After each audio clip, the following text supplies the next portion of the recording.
Meski labanya turun, perusahaan ini akan bagi dividen yang cukup besar secara nominal, yaitu 1 triliun lebih. Ya, Charon Pokpen atau kode sahamnya Cepin, yang mana labanya sampai kuartal ketiga 2023 ini turun, tetapi mereka akan bagikan dividen interim. Nah, apakah menarik dan bagaimana prospeknya? Apakah tahun ini masih ada satu kuartal bisa melampaui laba di tahun lalu, atau ya memang harganya akan turun, dan juga lebih ke pergerakan harganya setelah bagi dividen seperti apa. Oke, tonton video ini sampai selesai dan check this out. Sekarang bisa join grup belajar investasi saham. Bisa dengan bikin akun Mirai deposit 10 juta atau membayar 400.000 untuk selamanya. Gimana caranya? Link ada di deskripsi. Info lebih lanjut bisa hubungi ke DM Instagram kita. Charon Pokpen Indonesia Tbk atau kode saham Cepin, secara laba kuartal ketiga mereka ini sudah rilis. Kuartal 1 itu 241 miliar, kuartal kedua 1138 miliar atau 1,1 triliun, kuartal ketiganya 1,2 triliun atau 1297 miliar. Jadi di total sampai kuartal 3 laba mereka itu di 2676 miliar. 2676. Sedangkan di 2022 laba mereka sampai kuartal ketiga itu di angka 3186. Jadi adanya penurunan laba dari Cepinnya sendiri. Secara harga tahun ini sejak awal tahun mereka baru turun 1,32%. Oke, tetapi mereka akan melakukan bagi dividen. Nah, di sini terlihat di corporate action di Stockbit mereka akan bagi dividen interim yaitu senilai 100 per lembar. Dan setelah kita cek pelajari di sini, bisa dikatakan ini baru pertama kali mereka bagi dividen interim. Dan total dividen mereka itu cuma lumayan besar, yaitu 1,63 triliun. Cukup besar ya. Nah, dengan harga sekarang 100, kita bagi dengan harga sekarang dividennya ya nominalnya 1,78%. Kecil lah. Kalau secara harga ini kecil. Jadi secara chart kalau kita lihat ya, nantinya dengan adanya dividen ini ya kemungkinan dia akan setway di range 5.375 sampai 5.800 sudah. Itu secara dividen juga nggak gede, jadi potensi buat dia breakout 5.800 masih agak berat, tertahan lah ya. Berkali-kali kan ini 1, 2, 3 ini nggak bisa tembus. Oke, itu kalau lihatnya pergerakannya. Nah, lantas labanya seperti apa? Kalau sekarang sampai kuartal ke-3 labanya itu kan tadi di berapa tadi? 1138 tambah 241 tambah 1297. 2676. Oke, 2676. Sedangkan tahun lalu 2928. 2928 2676. Ya kurang 200 miliar. Nah, kalau kita lihat 200 miliar ini di kuartal keempat, berdasarkan laba lah ya 2023 ini ya potensinya bisa sih. Kuartal 1 ini anjlok banget 241. Ini potensinya bisa. Nah, kalau kita lihat ya harga ayam sekarang murah apa mahal. Nah, ini penyebab peternak murah tapi harga ayam di peternak murah tapi di pasar mahal. Nah, ada dua penyebab utama yaitu pakan yang kian mahal dan permintaan yang tinggi. Nah, kalau pakannya sendiri makin mahal ya PR gitu.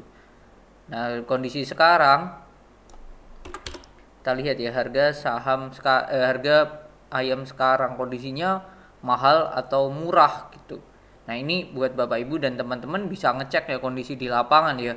Apakah mahal atau murah? Kalau kondisinya murah, tapi ya ayam adalah bisa dikatakan salah satu produk yang semua orang itu mengkonsumsi ya. Jadi potensinya ya akan besar, demand-nya akan terus naik sih kalau saya melihat seperti itu. Tapi kita lihat ya secara harga pakan itu sangat mempengaruhi gitu sih. Nah, potensinya kalau melampaui cuman butuh 252. Kalau saya optimis bisa tercapai di kuartal keempat ya. Saya optimis bisa tercapai di kuartal keempat. Ya, bahkan saya katakan mungkin di angka 300 miliar labanya ini kuartal 4 bisa aja capai gitu. Terlihat dari mereka pede gitu. Mereka pede berani membagikan dividen interim. Mereka membagikan dividen interim ini kan sudah di-share sejak di bulan ini ya, di bulan November. Di bulan November berarti sudah jalan bulan Oktober. Sudah jalan setelah 9 bulan kan bulan 10 dia udah tahu gitu. Hasil pendapatan di bulan 10 tuh perusahaan pasti sudah tahu kan. Makanya dia optimis, oh sisa 2 bulan lagi bulan 11 dan 12 ya bisalah melampaui laba tahun lalu. Kalau saya melihat seperti itu dan bukan tidak menutup kemungkinan melampaui laba di 2021 3,6 triliun. Bukan menutup kemungkinan ya. Potensinya akan besar. Let's say saya katakan laba mereka di 3 triliun possible banget gitu. Possible banget sekarang 2676. Ya kalau untuk mencapai 3 triliun butuh 300 M ya, ini bisa sih, bisa capai. Dan kita lihat ya historikalnya. Ini mungkin cocok logi ya. Dari setiap tahun sejak 2021 laba mereka itu tergerus itu pasti satu kali. Yaitu kayak 2021 ini tergerus di kuartal ketiga. Terus 2022 ini tergerus di kuartal keempat, dan ini 2023 udah tergerus di kuartal 1 gitu. Jadi potensinya untuk ya ini sudah terjadi ya, kemungkinan kuartal keempat bisa aja bagus gitu. Itu sih ya, bisa aja kan kalau kita memikirkan oh ini pasti anjlok di kuartal 3 dan atau 4 gitu. Ya, tapi laba di kuartal ketiga 2023 ini sudah menunjukkan gitu. Bahkan ini grafiknya terus naik kan sejak 2023 ini. Aslinya oke-oke aja udah.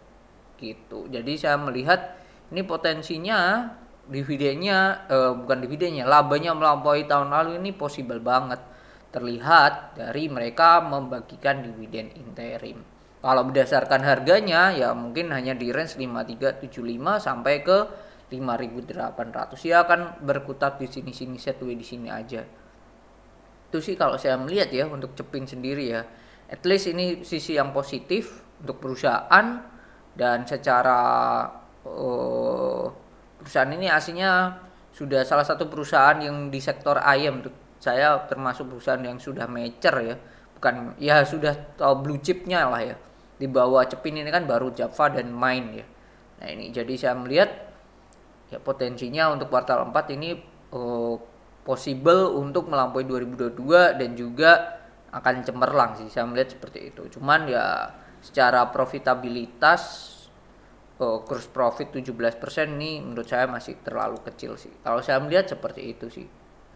Ya meskipun ini secara grafik sejak 1 tahun yang lalu terus naik ya. Nah, tapi ini kita lihat ya bahkan di 2002 sempat 60%. Ya ini sudah stabil di range ini, tapi menurut saya gross profitnya ya masih terlalu kecil sih 17 ya. Let's say 20 itu sangat menarik sih. Kalau kita bandingkan ya dengan yang lain ya mungkin ya saya juga belum tahu Java seperti apa, gross profit marginnya ya mereka lebih bagus 18 ya, meskipun cara net bagus Cepin ya. Terus Main kita lihat juga, Main gross profitnya berapa, 12. Jadi bisa dikatakan ya di sektor ini ya range sekian lah. Oke, tapi dia net profitnya kencang ya, menunjukkan bahwa mereka makin efisien gitu ngepangkas ini. Nah bisa aja gross profit ini gede banget karena satu yaitu tadi bahkan pakannya naik dan lain-lain. Itu aja sih. Kalau pakannya turun ya ini pasti akan ada di angka 20 ke atas. Oke, saya melihat seperti itu dan potensinya besar untuk melampaui. Gitu sih. Itu untuk perusahaan Cepin, dan saya melihat ya bisa aja sih ini untuk melampaui laba di tahun lalu. Oke, kalau hal itu terjadi, berapa sih potensi dividennya? Let's say kita ngomong dividennya EPS-nya bukan EPS-nya ya. Profitnya itu 3 triliun, jadi kan 3.000. Kita bagi dengan jumlah lembar ya, 16,4. Per lembarnya akan di 108, EPS-nya akan di 183 let's say. Nah, perusahaan ini sering bagi dividen DPR-nya itu 50% ya. Let's say 183 dikali 0,5 ya mereka akan bagi dividen 91 totalnya. Ini kalau labanya 3 triliun. Oke, berdasarkan historical mereka akan bagikan dividen 91 per lembar. Tetapi mereka sudah bagikan dividen senilai 100 per lembar. Jadi besar potensi ini akan labanya di atas 3 triliun. Menurut saya seperti itu sih. Jadi itu view yang bisa saya share, yang saya mengatakan bahwa possible banget, possible banget labanya akan melampaui 2022. Poinnya itu. Yang kedua adalah kalau kita lihat hitung-hitungan tadi, berdasarkan historikalnya mereka bagi dividen 50%. Kalau asumsi net profitnya 3 triliun aja, mereka akan bagi dividen di 91,5. Sedangkan mereka ini sudah bagi dividen interim 100. Jadi saya menilai dividen earningnya, net income-nya secara tahunan di atas 3 triliun itu sangatlah possible. Oke, mungkin itu yang bisa saya share tentang Cepin. Tapi kalau secara harga dividen yield 1% nggak gede, kecil, dan secara mempengaruhi harga ya nggak akan signifikan sih kalau saya melihat seperti itu. Oke, mungkin itu yang bisa saya sharekan tentang Cepin yang bagi dividen meskipun harganya turun, dan juga secara net income sampai kuartal ketiga ini turun, tapi mereka berani bagi dividen interim. Jadi ada something yang menurut saya dilihat perusahaan perseroan ya pasti labanya akan cemerlang. Menurut saya seperti itu. Jadi possible banget laba di atas 3 triliun. Jadi itu semoga bermanfaat, dan jikalau ada insight yang berbeda tentang Cepin boleh tulis di kolom komentar, dan juga kalau mau request boleh tulis juga. Oke, see you on the next video. Bye bye.